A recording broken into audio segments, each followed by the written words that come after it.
नमस्कार दोस्तों, आज के इस एपिसोड में मैं आपके लिए लेकर आया हूँ एक ऐसी डरावनी कहानी जिसे सुनने के बाद आप शायद सोचने पर मजबूर हो जाएंगे कि आखिर कुछ जगहों पर इंसान को जाने की इजाजत क्यों नहीं होती और क्यों उनको सावधान रहना चाहिए। ये कहानी है अमन नाम के इस लड़के की। अमन की जिंदगी बिल्कुल ठीक चल रही थी, पढ़ाई पूरी हो चुकी थी, परिवार के साथ रहना चाहता था, बस एक ही टेंशन थी, कहीं अच्छी नौकरी लग जाए।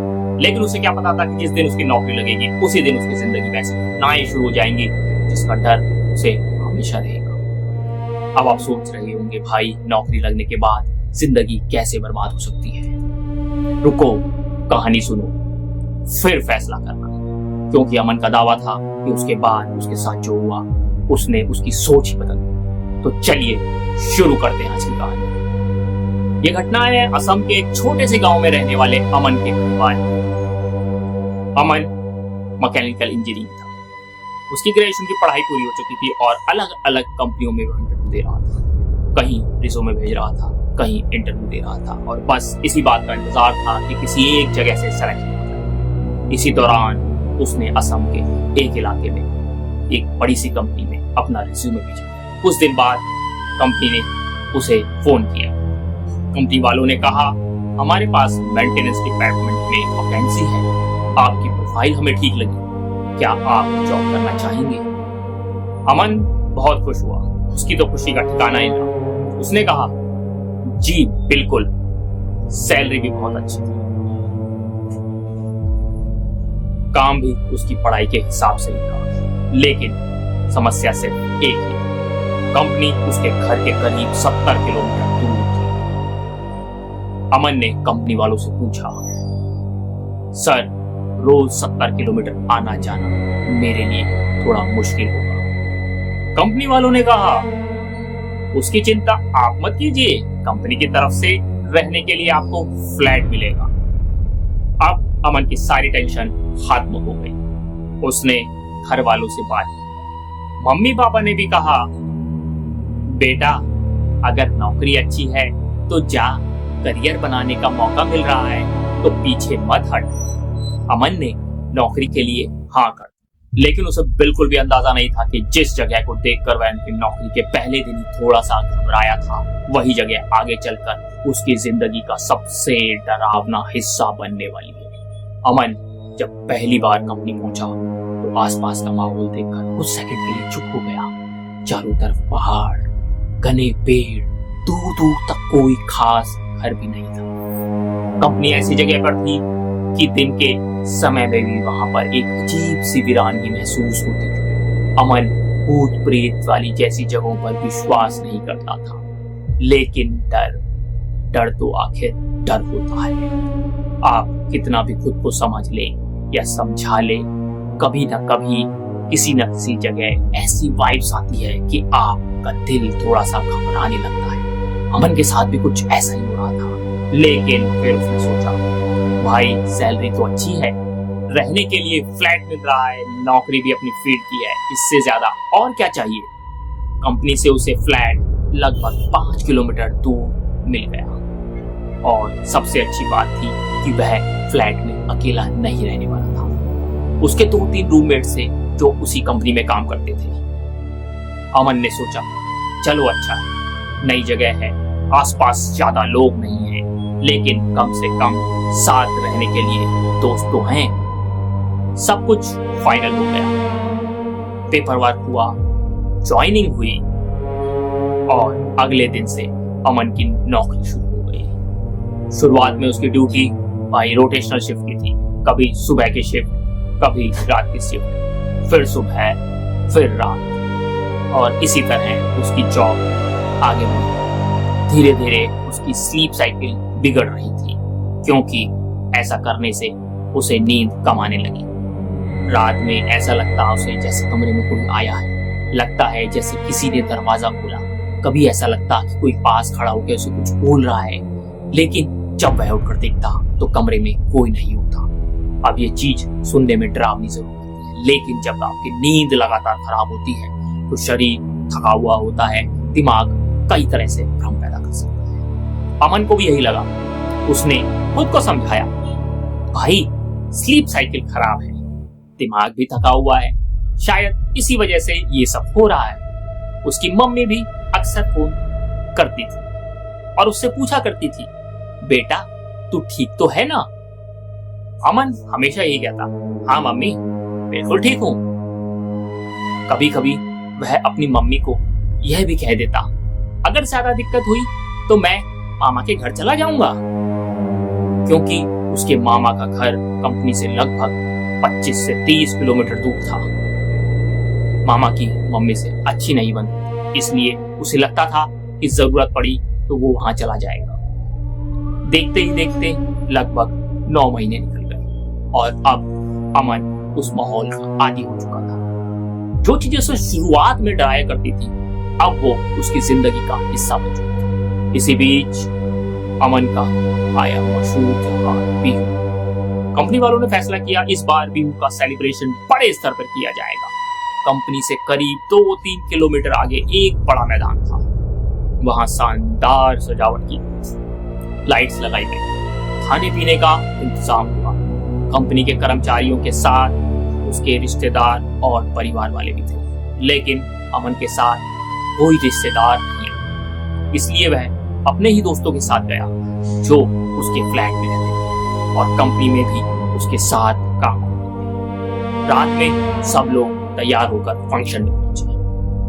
म्यूजिक, लाइट्स और लोगों की भीड़, चारों तरफ हंसी मजाक का माहौल, पर पूरा माहौल शानदार था। सब कुछ नॉर्मल चल रहा था, लेकिन रात करीब 2 बजे अमन को अचानक बहुत जोर से पेशाब लगा। उसने दोस्तों की तरफ देखा, सब लोग फंक्शन में व्यस्त थे। इतनी भीड़ में कहीं जाने का अलग से इंतजाम भी नहीं था। अमन ने सोचा, थोड़ा आगे झाड़ियों के पीछे चला जाता हूं। उसने दोस्त से कहा, मैं अभी 1 मिनट में आता हूं, और वह झाड़ियों की तरफ चला गया। वहां जाकर उसने पेशाब किया और वापस फंक्शन में आ गया। उसे क्या पता था कि जिस जगह पर वह कुछ सेकंड के लिए गया था, वहीं उसी जगह अगले कुछ घंटों में उसके सपनों में फिर वही सब कुछ दिखाई देने वाला है। रात के करीब 4 बजे फंक्शन खत्म। सब लोग अपने अपने घरों में चले गए। अमन भी अपने फ्लैट में वापस आ गया। अगले दिन उसकी नाइट शिफ्ट थी, इसलिए दिन में खाना खाने के बाद उसने सोचा, अब मैं सो जाता हूँ, रात भर की ड्यूटी करनी है। वह अपने कमरे में गया और सो गया। पता नहीं उसे सोए हुए कितना समय हुआ था, लेकिन अचानक उसे एक सपना दिखाई दिया। वह सपने में खुद को उसी जगह पर खड़ा हुआ देखता है जहां पिछली रात बिहू का फंक्शन हुआ था। वही मैदान, वही झाड़ियां, वही जगह जहां वह रात गया था। लेकिन सपने में वह उन झाड़ियों के पार चला गया। वहां उसे बहुत सारे बांस के पेड़ दिखाई देते हैं। वह बांस के पेड़ों को हटाकर आगे बढ़ता है। थोड़ा आगे बढ़ने के बाद उसे एक तालाब दिखाई देता है और तालाब में कुछ दूरी पर उसे एक पुराना कब्रिस्तान दिखाई देता है। अमन कुछ सेकंड तक उस कब्रिस्तान को देखता रहता है। पता नहीं क्यों, लेकिन उसे ऐसा महसूस होता है जैसे कोई उसे अपनी तरफ खींच रहा हो। वह कब्रिस्तान की तरफ बढ़ जाता है। जैसे ही वह गेट के अंदर प्रवेश करता है, उसे एक बच्चे की रोने की आवाज सुनाई देती है, बहुत तेज, बहुत दर्दनाक। अमन घबरा जाता है। वह पीछे मुड़कर देखता है और तभी आपके पास एक छोटा बच्चा दिखाई देता है। बच्चा लाल कपड़ों में लिपटा हुआ है। उसके साथ एक आदमी और एक औरत है। दोनों उस बच्चे को जबरदस्ती तालाब की तरफ लेकर जा रहे हैं। बच्चा छटपटा रहा, रो रहा है, और वो मंजर इतना डरावना था कि अमन की आंखें डर के मारे खुली की खुली रह गई। वह पसीने से पूरी तरह भीगा हुआ था। उसने खुद से कहा, शिट, ये कैसा सपना था। उसका दिमाग घूम रहा था। वह सोच रहा था, मैं कब्रिस्तान में क्यों जा रहा था, वो बच्चा कौन था, वो लोग कौन थे। लेकिन उसे कुछ समझ नहीं आया। अमन जल्दी से उठा और नहाने चला गया। शाम हो चुकी थी। उसे रात में ड्यूटी में जाना था। नहाकर बाहर आया तो अचानक उसके शरीर में अजीब सी बेचैनी शुरू हो गई। उसे उल्टी जैसा महसूस होने लगा, घबराहट, कमजोरी, और ऐसा लग रहा था जैसे अभी बुखार आ जाएगा। उसके रूममेट्स ने कहा, भाई चलना नहीं है क्या, ड्यूटी का टाइम हो रहा है। अमन ने कहा, भाई मैं नहीं जा पाऊंगा, मुझे बहुत अजीब सा लग रहा है, तुम लोग चले जाओ, मैं आज छुट्टी कर रहा हूँ। दोनों रूममेट्स चले गए। अमन कमरे में अकेला रह गया। उसने बुखार की दवाई ली और सोने की कोशिश की, लेकिन उसे नींद नहीं आई। बार बार वही सपना उसकी आंखों के सामने आ रहा था, वही कब्रिस्तान, वही बच्चा और वही चीखे। और सबसे अजीब बात, उसे ऐसा लग रहा था जैसे वह सपना नहीं था, जैसे उसने सच में सब कुछ होते हुए देखा। रात किसी तरह गुजर गई। सुबह उसके रूममेट्स वापस आए तो उन्होंने देखा अमन तेज बुखार से कांप रहा था। उसने तुरंत घर में फोन किया। मम्मी पापा उसके परेशान हो गए। अमन ने कहा, आप लोग घबराओ मत, मैं मामा के घर चला जाता हूँ, वहाँ थोड़ा आराम कर लो। मम्मी ने कहा, हाँ बेटा, मामा के घर चला जा। अमन सामान लेकर मामा के घर चला गया। वहाँ पहुँचने के बाद उसे थोड़ा बेहतर महसूस हुआ।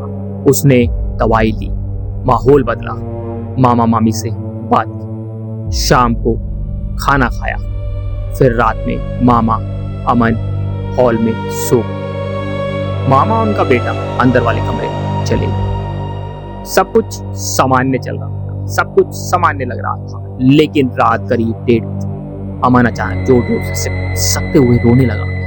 फिर उसकी आवाज तेज हो गई। वह पूरी तरह रो रहा था और तभी उसे ऐसा महसूस हुआ जैसे किसी ने उसकी आंखों पर बहुत जोर से पानी मारा हो। उसने आंखें खोली, आंखों के सामने मम्मी खड़ी थी। अमन घबरा गया।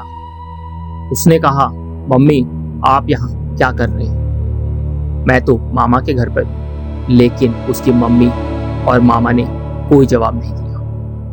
उन्होंने उसके दोनों हाथ पकड़ लिए। अमन चिल्लाने लगा, मम्मी, मामा, मुझे कहाँ लेकर जा रहे हो? लेकिन दोनों चुप थे। वे उसे बाहर कार तक लेकर गए। कार का दरवाजा खोला, अमन को अंदर बैठाया। मामा ने तुरंत गाड़ी स्टार्ट की, उसके पीछे बैठ गई और उसे पकड़ करके बोली, बेटा सब ठीक हो जाएगा। अमन बोला, मम्मी आखिर हुआ क्या है? मम्मी बोली, तू शांत रह, भगवान पर विश्वास रख, कुछ नहीं होने दूंगी तुझे। और तभी अमन को अपने शरीर में से अजीब सा बदलाव महसूस होने लगा।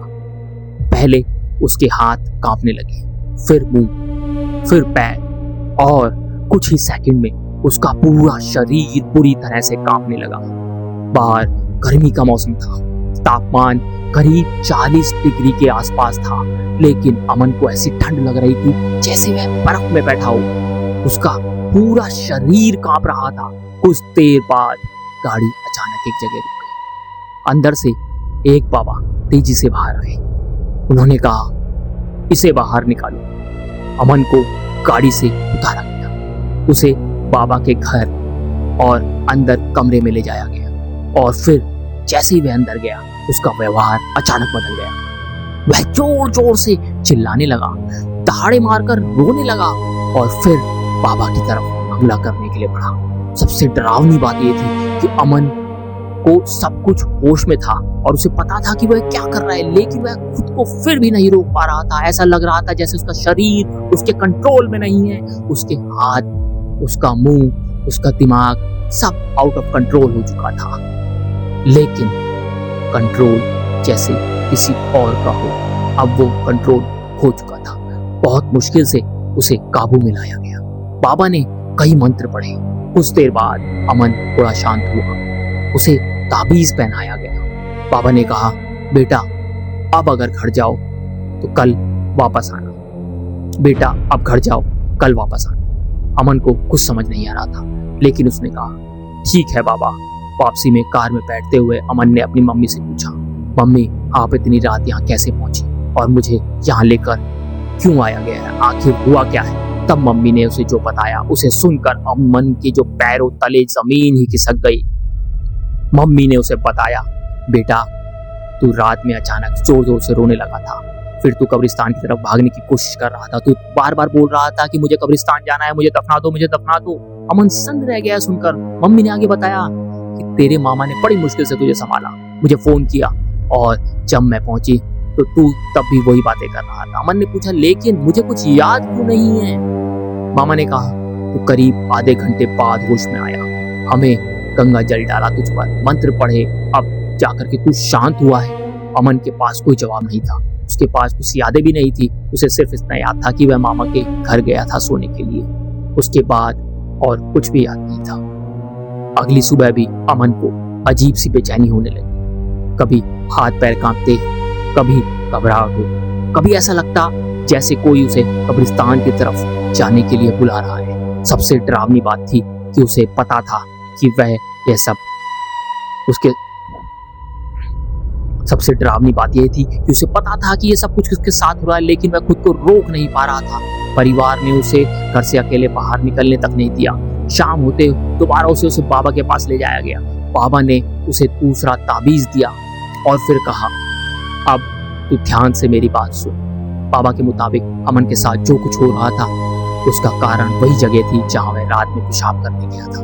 बाबा ने कहा, तूने गलत जगह ऐसा किया, वहां किसी की लाश दफन थी। अमन हैरानी से पूछा, लेकिन बाबा आपको यह बात कैसे पता है? बाबा ने कहा, बस हमें पता चल गया बेटा। कैसे पता चला ये मत पूछ। उन्होंने अमन को उस जगह से दूर रहने की सलाह दी और कहा कि कुछ समय तक वहां बिल्कुल ना जाए। अमन के परिवार वालों ने भी फैसला किया कि वह अब नौकरी नहीं करेगा। उसकी मम्मी ने भी उसे साफ कह दिया, अब तू घर चल, हमें ऐसी नौकरी नहीं चाहिए जिससे हमारी औलाद की जान जो है खतरे में पड़ जाए। अमन घर वापस चला गया और उसने नौकरी से इस्तीफा दे दिया। इस घटना के बाद अब करीब 3 साल हो चुके हैं, लेकिन अमन के मुताबिक आज भी जब वह उस घटना को याद करता है तो वह डर के मारे कांप उठता है। वह भूत प्रेत जैसी चीजों पर पहले विश्वास नहीं करता था, लेकिन अगर अब उससे कोई पूछता है क्या सच में ऐसी चीजें होती हैं, तो उसका जवाब होता है, मेरी कहानी सुनो फिर खुद फैसला करना। इस पूरी घटना के बारे में हमें सोशल मीडिया से पता लगा। सोशल मीडिया के थ्रू उसकी कहानी लोगों तक पहुंचनी चाहिए ताकि कोई भी सुनसान जगह या अनजान जगह पर जाने की गलती ना करे, क्योंकि एक छोटी सी लापरवाही भी आपको मुसीबत में डाल सकती है। तो दोस्तों, इस कहानी को सुनने के बाद आपका क्या मानना है? क्या अमन के साथ जो हुआ वो सिर्फ नींद, तनाव और डर की वजह से हुआ, या वाकई उस जगह पर ऐसा कुछ था जिसे हम समझ नहीं सकते? फैसला खुद आप कीजिए। अगर कहानी पसंद आई हो तो वीडियो को लाइक करना जरूर, और ऐसी ड्राइविंग कहानियों के साथ हमारे साथ जुड़े रहिए। तब तक के लिए अपना ख्याल रखिए।